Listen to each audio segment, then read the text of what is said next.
pretty complex. You imagine Kareem, a young kid, he's 12. His dad is taken in Damascus, his dad is taken by the regime, and his mom vows we're not going to leave until we find out, either we find your father, we find out at least what happened to him. 66+ million people are displaced. Those official statistics that we are able to use are probably far short of what we are now in terms of reality. Challenges for so many when you're trying to make ends meet. You'll have refugees in some contexts, they're hot bunking, so there's one bed but maybe 3 guys will take turns sleeping in that bed because they want to try and save money, or a number of them are crammed into a space to try and save money.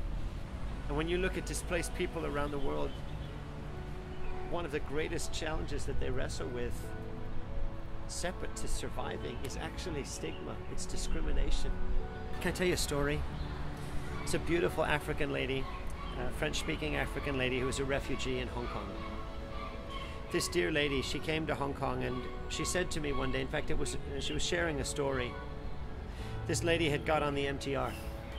She sat down on the MTR, and as soon as she sat down on the MTR, immediately the person beside her stood up and walked away and moved to another chair. This didn't happen once or twice or 3 or 4 or 5. This is Hong Kong. You know, we're a multicultural, developed city. We're proud of our integration, right? And so do you know what this African lady did? Not out of anger, real gently, she stood up.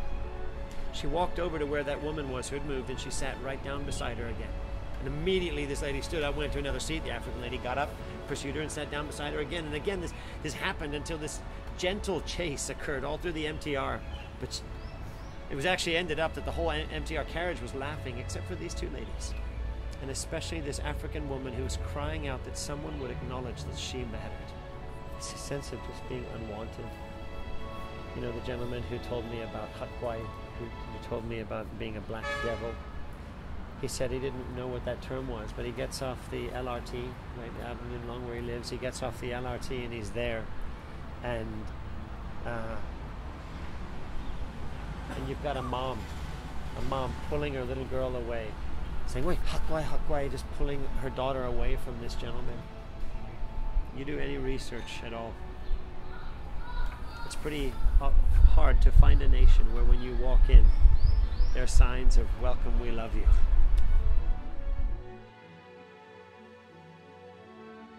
It's so hard, you know, the parents will even say, even if I can't have a future, at least my kids can have one.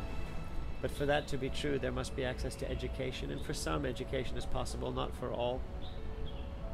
Sometimes even linguistically, it's just a challenge. They just don't speak English, or they don't speak Chinese, or they don't speak the right language.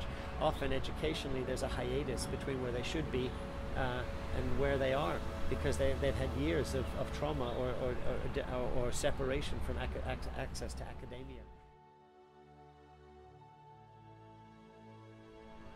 What can you do? Nah, there's no shortage of things you could do. What could you not do? Maybe we could start there. That'd probably be easier.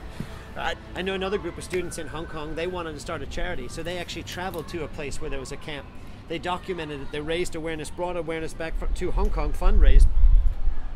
I know groups of schools in Hong Kong, they're collecting stationery kits that they send to the schools in Jordan for the Syrian refugees. There's a world of serving that's out there, but it will not come passively. It won't come by sitting back, but it will come by leaning in and taking a solid look at yourself.